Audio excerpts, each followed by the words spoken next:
wala kutoa machozi.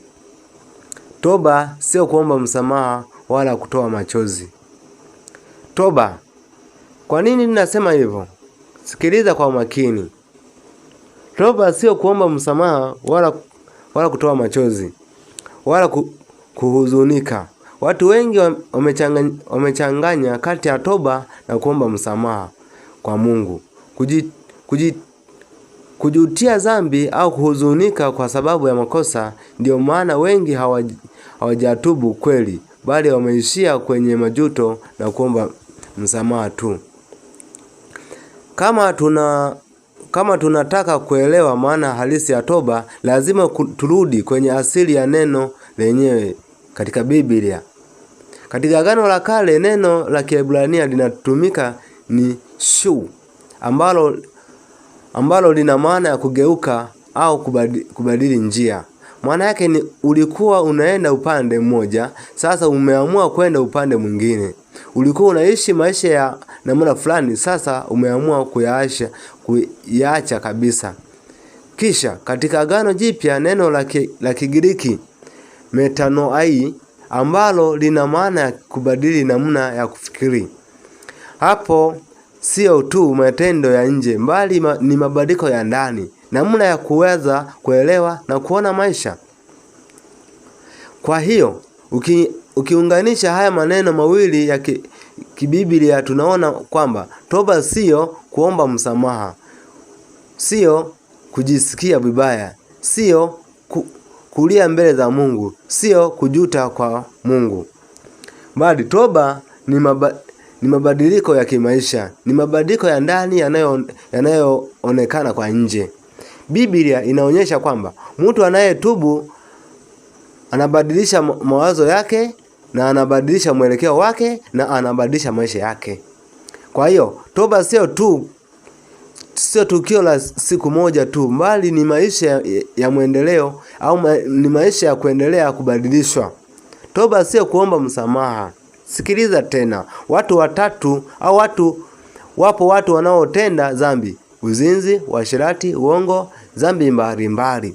Alafu kabla ya kuimba, kuhubiri na kufanya huduma, wanaenda kusema, Mungu nisamehe. Kisha wanarudi tena maisha yale yale. Hiyo sio toba. Huo ni mzunguko wa dini usioleta mabadiliko, mbali hukumu. Mungu hamsamehe mtu kwa sababu tu amesema Bwana nisamehe. Msamaha umetolewa kupitia Kristo, lakini kusudi lake ni mtu aingie kwenye maisha mapya yaliyobadilishwa. Ndio maana Biblia inasema ombeni msamaha, bali inasema tubuni. Samani. Kwa sababu neno la Biblia inasema tubuni, bali haisemi ombeni msamaha. Soma Biblia zote utaona haisemi ombeni msamaha, bali itasema tubuni. Yesu Kristo asifiwe. Tubuni. Neno mwenyewe anasema, Yesu alisema tubuni, kwa maana ufalme wa Mungu umekaribia. Ukisoma katika kitabu cha Mathayo sura ya 4 mstari wa 17 utaona Yesu mwenyewe alisema tubuni, hakusema ombeni msamaha. Kwa hiyo majuto pia sio toba. Wewe unajutia hiki, umefanya hiki, kumbe sio toba. Wengi hawako kwenye toba, wako kwenye majuto.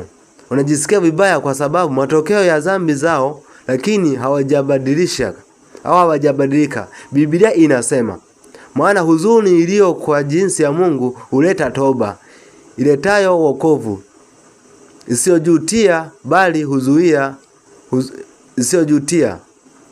bali huzuni ya dunia huleta mauti.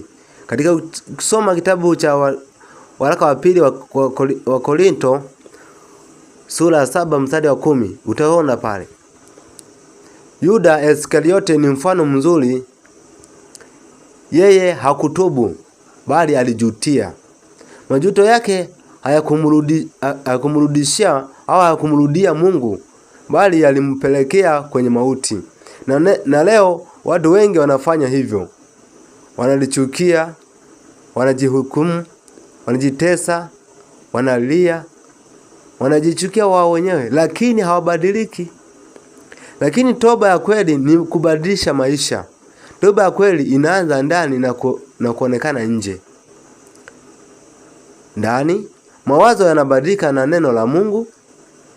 Nje, matendo, tabia, maeneo na mwenendo vinabadilika. Unaanzaje? Kumpenda uwepo wa Mungu. Utakapoanza kupenda utakatifu, kukimbia dhambi, kupenda neno la Mungu.